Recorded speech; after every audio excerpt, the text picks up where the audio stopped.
Today you are watching now the Success Adda with Amit. Students, मैंने आपके लिए class 12th biology का chapter first and second का exemplar जो problems MCQ जिसको सॉल्व कराया गया था। अब उसी सीरीज़ में हम आपके लिए थर्ड चैप्टर लेकर के आ रहे हैं जिसका नाम है human reproduction. Students,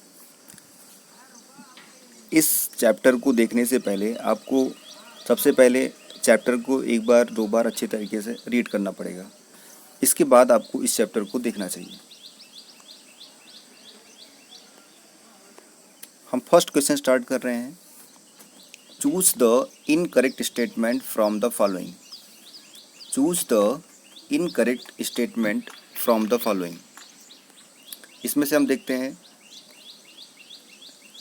incorrect statement हमको पता करना है। पहला जो ऑप्शन है, in birds and mammals internal fertilization takes place, ये बिल्कुल करेक्ट आंसर है। किसी जो बर्ड्स और एनिमल मैमल्स होते हैं उसमें इंटरनल फर्टिलाइजेशन मिलता है, इसका मतलब है कि फर्स्ट ऑप्शन हमारा सही है। सेकंड देखते हैं, कोलेस्ट्रम्स कंटेन्स एंटीबॉडीज एंड न्यूट्रिएंट्स, तो ये भी ऑप्शन हमारा सही है। सी ऑप्शन देखते हैं, polyspermy is prevented by the chemical change in the egg surface. और फोर्थ ऑप्शन है हमारा, in the human female implantations occur almost 7 days after fertilization. तो फ्रेंड्स, इसमें जो आपका इनकरेक्ट हो जाएगा वो होगा आपका इसका सी ऑप्शन जो है वो है आपका इनकरेक्ट हो जाएगा। हम अगले सेकंड क्वेश्चन पे आते हैं। Identify the wrong statement from the following. यहाँ पर भी आपको रॉन्ग स्टेटमेंट को ही आइडेंटिफाई करना है। पहला ऑप्शन है, high levels of estrogens triggers the ovulatory surge. B है, oogonial cells start to proliferate and gives rise to functional ova in regular cycles from puberty onwards. C option है, sperms released from seminiferous tubules are poorly motile और non motile. And fourth option है, progesterone level is high during the post ovulatory phase of menstrual cycle. तो हमें एक wrong statement पता करना है। एक बात हमको देखना है, जो यहाँ का सी ऑप्शन है इसमें बोला जा रहा है स्पर्म रिलीज हो रहा है कहाँ से, सेमिनिफेरस ट्यूब्यूल से हो रहा है। स्टूडेंट, आपको क्लियर होना चाहिए कि जो स्पर्म है उसमें जो सेमाइनल वेसाइकल होता है या मीन्स जो सेमिनिफेरस ट्यूब्यूल्स होते हैं, वहाँ से जब स्पर्म रिलीज होता है तो स्पर्म में मोटिलिटी बढ़ जाती है। इसलिए इसका जो सी ऑप्शन है वो कैसा है, रॉन्ग। इसलिए हम अगले क्वेश्चन पे बढ़ते हैं। नेक्स्ट क्वेश्चन है question number third, spot the odd one out from the following structures with reference to the male reproductive system. यहाँ पर समझना पड़ेगा ऑड वन आउट का मतलब क्या है कि जो 4 ऑप्शन दिया है, इन 4 ऑप्शन में से कोई एक ऑप्शन ऐसा होगा जो 3 ऑप्शन से कैसा होगा, डिससिमिलर होगा, मीन्स उससे मैच नहीं करेगा। हम देखते हैं रीड टेस्टिस, ये किसका पार्ट है, ये भी मेल गैमीट का मेल रिप्रोडक्टिव पार्ट है। आप देखेंगे एपिडिडाइमिस भी इसी का पार्ट है, वासा इफ्रेंसिया भी इसी का पार्ट है। लेकिन जो आपका है इस्थमस, इस्थमस जो है वो फीमेल पार्ट होता है। इसका मतलब है ऑप्शन ए बी सी कैसे हैं, सेम होंगे। तो यहाँ पर जो आपका रॉन्ग स्टेटमेंट मिल सकता, सॉरी यहाँ का जो करेक्ट स्टेटमेंट आपको देखने को मिलेगा वो है ऑप्शन नंबर डी, इस्थमस यहाँ पर करेक्ट आंसर होगा। हम अगले क्वेश्चन की तरफ बढ़ते हैं। Question number 4, seminal plasma the fluid part of semen is contributed by. बोला जा रहा है कि जो सेमाइनल प्लाज्मा होता है वो किस किस पोजीशन से या किस किस प्लेस से निकलता है। यहाँ पर जो पहला ऑप्शन है सेमाइनल वेसाइकल, सेकंड है प्रोस्टेट, थर्ड है यूरेथ्रा एंड 4 है बल्बो यूरेथ्रल ग्लैंड। बहुत केयरफुली समझना है। सेमाइनल वेसाइकल इससे सेमाइनल प्लाज्मा होके जाएगा, बिल्कुल सही बात है। प्रोस्टेट ग्लैंड भी यहाँ पे हेल्प करेगी। अगर आप ध्यान दें, आपको मैं एक छोटा सा स्ट्रक्चर बना के दिखाना चाहूँगा। इस तरीके से जो है आगे चल करके ये मान सकते हैं आपका है मेल रिप्रोडक्टिव पार्ट हम बनाने का प्रयास कर रहे हैं। यहाँ से यहाँ से एक ट्यूब होती है, इस तरीके से होती है, और यहाँ से दूसरी ट्यूब होती है जो यहाँ पर हेल्प करती है करके। ओके, तो प्रोस्टेट ग्लैंड कहीं यहाँ पर प्रोस्टेट ग्लैंड आपका हो जाएगा, राइट। यहाँ पर क्या होगा, आपका हो जाएगा प्रोस्टेट ग्लैंड होगा, और सेमाइनल वेसाइकल यहाँ पर है। लेकिन जो यूरेथ्रा है, यूरेथ्रा इस तरफ का पार्ट है, यूरेथ्रा क्या है, इस तरफ का पार्ट है, लेकिन जो सीमेन होता है मीन्स स्पर्म होता है वो इस पार्ट से होकर के इधर से निकलता है और इस पार्ट से मेच्योर होकर के आपका निकलता है। तो यहाँ पर जो करेक्ट आंसर होगा वो क्या होगा आपके लिए, बी ऑप्शन हो जाएगा करेक्ट। नेक्स्ट क्वेश्चन की तरफ बढ़ते हैं, question number 5। Spermiation is the process of the release of sperm from, spermiation is the process, spermiation is the process of the release of sperms from. तो यहाँ पर स्पर्मेशन जो होता है, स्पर्मेशन का मीन्स होता है रिलीज ऑफ स्पर्म, और रिलीज ऑफ स्पर्म जो होगा वो होता है सेमनीफेरस ट्यूब्यूल से होता है। ओके, नेक्स्ट क्वेश्चन की तरफ बढ़ते हैं। Mature Graafian follicle, mature Graafian follicle is generally present in the ovary of a healthy human female around time. यहाँ पे स्टेट का मतलब यहाँ पे टाइम होना चाहिए था। मीन्स जो ये ग्राफियन फॉलिकल है वो मेच्योर कब हो जाता है, वो आपका जो यहाँ पर बी ऑप्शन है 11 से 17 डेज जो मेंस्ट्रुअल साइकिल का होता है। एक बार आपको समझना है, मेंस्ट्रुअल साइकिल ऐसे समझ सकते हैं, ये इसमें 3 रीजन होता है। एक आप इसको 1 मान सकते हैं, ये होगा 14 और ये होता है 28। ये आपका पीक लेवल यहाँ पे मानते हैं हम। तो यहाँ से यहाँ जब 11 से लेकर के और 17 तक, 11 से 70 डेज जो होता है यहाँ पर ग्राफियन फॉलिकल कैसा होगा, वो मेच्योर होना शुरू होता है, मेच्योर हो जाता है। नेक्स्ट क्वेश्चन नंबर 7 है, acrosomal reaction of the sperm occur due to. Acrosomal reaction friend हमको पता है, सपोज ये आपका कोई, ये आपका क्या है, ये आपका है स्पर्म, ये क्या है स्पर्म है। तो स्पर्म का ये जो आगे का रीजन होता है, हेड का रीजन होता है, वहाँ पर एक्रोसोमल, यहाँ पर एक्रोसोम होता है, और एक्रोसोम किसका बना होता है, ये बना होता है आपका गोल्जी बॉडी का। किसका बना होगा, गोल्जी बॉडी का बना होता है। तो बोला ही जा रहा है कि एक्रोसोमल रिएक्शन जो स्पर्म में होता है वो किसके साथ होगा। तो फ्रेंड यहाँ पर जो आपको आंसर मिलेगा स्टूडेंट, वो है its contact with zona pellucida of the ova. जैसे ये ओबम है, तो ओबम का जो सबसे ऊपर का रीजन, ऊपर का जो लेयर होती है उसको हम बोलते हैं जोना पेलुसिडा होता है। और जब कोई भी स्पर्म आता है तो क्या होगा, स्पर्म में यहाँ पर जो इसके सामने हेड पर लगा होता है एक्रोसोम, वो इस लेयर के साथ में क्या करता है, रिएक्ट करता है, और उसके बाद क्या होता है, स्पर्म को एंट्री मिलती है ओवम के पास में या एग के पास में पहुंचने के लिए। ओके, आई होप आपको समझ में आ रहा होगा। एक बार आपको चैप्टर को इंटायरली पढ़ना पड़ेगा, और जब आप मेरी सारी सीरीज़ को देखेंगे from first chapter two 16 chapter of the class 12th, और मैं क्लास 11th के भी पूरे 22 चैप्टर्स के बनाएंगे, उसके बाद आप जब नीट या किसी बोर्ड एग्ज़ाम में बैठेंगे आपको बहुत ईजी होगा किसी भी क्वेश्चन को टैकल करना या सॉल्व करना। अगले क्वेश्चन की तरफ बढ़ते हैं, क्वेश्चन नंबर 8।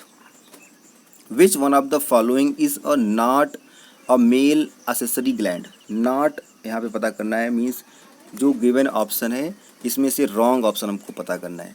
देखिए, सेमाइनल वेसाइकल ये मेल पार्ट है, कोई दिक्कत नहीं है। प्रोस्टेट भी क्या है, ये भी आपका मेल पार्ट होगा, जबकि जो बल्बो यूरेथ्रल ग्लैंड ये भी कैसा है, ये भी मेल पार्ट है। लेकिन जो एम्पुला होगा, एम्पुला जो होता है ये फीमेल पार्ट होगा, इसलिए यहाँ पर जो करेक्ट आंसर होगा वो क्या होगा, बी हो जाएगा। नेक्स्ट क्वेश्चन की तरफ बढ़ते हैं। The immature male germ cell undergoes division to produce sperms by the process of spermatogenesis। ठीक है, स्पर्म के फॉर्मेशन को क्या बोलते हैं, स्पर्मेटोजेनेसिस बोलते हैं। ओवम के फॉर्मेशन को क्या बोलते हैं, उसे हम ओवोजेनेसिस बोलते हैं। ठीक है, तो चूज द करेक्ट वन, यहाँ पे करेक्ट आंसर आपको पता करना है।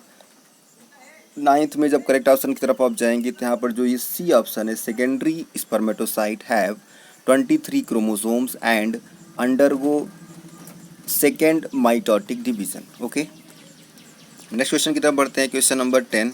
क्वेश्चन नंबर 10 की तरफ जब आप आएंगे, इस क्वेश्चन नंबर 10 में आपको बताया जा रहा है match between the following representing parts of the sperm and functions and choose the correct option. Okay, यहाँ पर देखते हैं, देखिए यहाँ पर जो हेड है, मीन्स जो आपका हेड है, हेड का काम क्या होता है, हेड जो होता है ये जेनेटिक मटेरियल इसमें स्टोर होता है। क्या होता है, जेनेटिक मटेरियल होगा स्टोर। जबकि जो आपका ये मिडिल पीस है, ये क्या होगा, यहाँ से एनर्जी मिलती है, यहाँ से क्या मिलेगी, एनर्जी मिलेगी। ओके, इस तरीके से ऑप्शन आप जब देखेंगे तो आपको यहाँ का जो बी ऑप्शन है, बी ऑप्शन जो होगा वो आपका कैसा होगा, करेक्ट हो जाएगा, बी ऑप्शन होगा करेक्ट। नेक्स्ट क्वेश्चन की तरफ बढ़ते हैं, question number 11, which among the following has 23 chromosome. इन जो 4 ऑप्शंस आपको दिया है इसमें से 23 क्रोमोसोम किसके पास होता है। देखिए आपको बहुत केयरफुली समझना है, स्पर्मेटोगोनिया में कितना होता है, यहाँ पर होगा 46, जाइगोट में भी कितना होता है 46, ऊगोनिया में भी कितना होता है 46, तो 23 क्रोमोसोम कहाँ पे होगा, सेकेंडरी ऊसाइट में होगा। सेकेंडरी ऊसाइट का मतलब यहाँ पर n नंबर आप क्रोमोसोम आपको मिलते हैं। ओके, हम क्वेश्चन नंबर 12 की तरफ बढ़ते हैं। Match the following and choose the correct option. यहाँ पे आपको करेक्ट ऑप्शन पता करना है। करेक्ट ऑप्शन की तरफ बढ़ेंगे आप तो जो ट्रोफोब्लास्ट है, ट्रोफोब्लास्ट जो होता है वो outer layer of blastocyst attach to the endometrium को बोलते हैं। जो क्लीवेज होता है, क्लीवेज जो होगा आपका वो होगा माइटोटिक डिवीज़न ऑफ जाइगोट होता है। इनर सेल मास क्या होगा, इनर सेल मास जो होता है ये group of cells that would differentiate as embryo. And implantation क्या होगा, ये होता है आपका embedding of blastocyst in the endometrium. Okay students, हम नेक्स्ट क्वेश्चन पे पढ़ते हैं। Which of the following hormones is not secreted. बहुत इंपॉर्टेंट क्वेश्चन है ये। Not secreted by human placenta. Human placenta से इसमें से कौन सा ऐसा हार्मोन है जो सिक्रेट नहीं होता है। स्टूडेंट, इसमें एस्ट्रोजन, प्रोजेस्टेरॉन और HCG मीन्स ह्यूमन क्रोनियोग्राफिक गोनाडोट्रोपिन जो हार्मोन होगा, ये तीनों हार्मोन ह्यूमन प्लेसेंटा से सिक्रीट होते हैं। लेकिन जो LH है जिसको हम ल्यूटिनाइजिंग हार्मोन बोलते हैं, ये आपका ह्यूमन प्लेसेंटा के बजाय कहाँ से सिक्रीट होता है, ये आपका सिक्रीट होगा किसी दूसरे हार्मोन दूसरे ग्लैंड से। और उस ग्लैंड का नाम क्या है, उस ग्लैंड को हम बोलते हैं हाइपोथैलेमस एंड पिट्यूटरी ग्लैंड के हेल्प से ये सिक्रीट होते हैं। Next question number 14, the vast difference receive duct from the seminal vesicle and open into urethra। बोल रहे हैं जो वास्ट डिफरेंस है ये एक डक्ट होती है जो सेमाइनल वेसाइकल से होती है और होते हुए जा कर के यूरेथ्रा में ओपन होती है। उसका नाम क्या है, उसका नाम है इजैकुलेटरी डक्ट। मैं आपको बहुत सिंपल फिगर के थ्रू समझाना चाहता हूँ। जैसे मैंने आपको पहले फिगर दिखाया, सपोज ये आप इसको मान लेते हैं एक मेल रिप्रोडक्टिव पार्ट मानते हैं, राइट। और यहाँ से एक ये क्या है, एक आपका इस तरीके से ट्यूब है, इसको मानते हैं। ओके, देखिए ये जो है इसको हम यूरेथ्रीमीटस बोलते हैं। यहाँ से जो ये लेयर आई है, सॉरी यहाँ से जो ट्यूब आई है इसको हम बोलते हैं यूरेथ्रा। क्या बोलते हैं, यूरेथ्रा। आपको एक बात समझना पड़ेगा, जो मेल होते हैं, मेल में यूरिन और जेनाइटल मीन्स उसमें रिप्रोडक्टिव और यूरिन दोनों एक ही ट्यूब से होकर के एक्सक्रीट होते हैं और उसको हम कॉमन नाम बोलते हैं जिसको यूरिनोजेनाइटल ट्रैक्ट बोलते हैं। क्या बोलते हैं, यूरिनोजेनाइटल ट्रैक्ट बोलते हैं। जबकि फीमेल में यूरिन एंड जेनाइटल ट्रैक्ट अलग अलग होता है। तो इसीलिए इसमें जो करेक्ट ऑप्शन होगा वो क्या होगा, इजैकुलेटरी डक्ट हो जाएगा। हम क्वेश्चन नंबर 15 पे आते हैं। Urethral meatus. यूरेथ्रल मीटस अभी मैंने आपको पहले ही समझाया क्या होता है। तो ये आपका जो यूरेथ्रल मीटस होता है ये आपका हो जाएगा, क्योंकि यूरेथ्रल मीटस जो होगा ये जनरली ये आपका external opening of the urinogenital tract होता है। क्या होगा, external opening of the urinogenital tract. Question number 16, मारुला इस डेवलपमेंट स्टेज। देखिए मैं आपको बताना चाह रहा हूँ, मारुला, बैस्टुला एंड गैस्टुला, ये थ्री पार्ट्स होते हैं या 3 स्टेजेस होते हैं। तो जो मारुला स्टेज होता है ये जाइगोट और ब्लास्टोसिस्ट के बीच के रीजन को बोलते हैं। मीन्स जाइगोट बनने के बाद और ब्लास्टोसिस्ट तक का जो बीच का रीजन है वो या बीच का जो डेवलपमेंट स्टेज है उसको हम बोलते हैं morula. Okay, now the next question, membranous cover of ovum at ovulation. Ovulation का मीन्स क्या होता है, व्हेन ओवम सिक्रीटेड, जब ओवम सिक्रीट होता है किसी फीमेल में उसे बोलते हैं ओवुलेशन। और उस ओवम का जो कवरिंग होगा, मीन्स इसको कवरिंग को मान सकते हैं, इस कवरिंग को हम क्या बोलते हैं, इसे बोलते हैं कोरोना रेडिएटा। क्या बोला जाएगा? कोरोना रेडिएटा बोलेंगे। Okay, any problem? No. And the last question, identify the odd one from the following. हमें यहाँ पे आड वन का मतलब क्या हुआ, इसको समझना पड़ेगा। आड वन का मतलब होता है अपोजिट। क्या होता है फ्रेंड? आड वन का मतलब होता है अपोजिट। अपोजिट आप पता करेंगे तो देखिए, लैबिया मिनोरा, बहुत ध्यान समझना है, लैबिया मिनोरा, फिम्ब्री, और इसके अलावा जो आपका इन्फंडिबुलम और इस्थमस, ये चारों चीज़ें क्या हैं? ये चारों चीज़ें आपकी मिलती हैं फीमेल में ही। तो आप सोचेंगे कि सर अब इसको हम कैसे इसमें से ऑड निकाल पाएंगे? बहुत इजी है। देखिए, अगर आप कभी फीमेल को देखेंगे तो फीमेल का जो इस तरीके से जो पार्ट हुआ, तो यहाँ पर इस साइड में जो एक्सटर्नल रीजन्स होते हैं, मीन्स ध्यान दें यहाँ पर, फिम्ब्री, इन्फंडिबुलम और इस्थमस, ये तीनों जो होते हैं ये मिलते हैं कहाँ पे? फैलोपियन ट्यूब में मिलते हैं। कहाँ मिलेंगे? फैलोपियन ट्यूब में मिलेंगे। जबकि जो लैबिया मेनोरा, लैबिया मेजोरा, ये सब कहाँ? ये सब यूटेरस के पार्ट होंगे। इसलिए यहाँ पर क्या होगा? सही ऑप्शन हो जाएगा ऑप्शन ए। फ्रेंड्स, अगर आपको ये वीडियो पसंद आई हो या आप हेल्पफुल लग रहा हो तो आप इस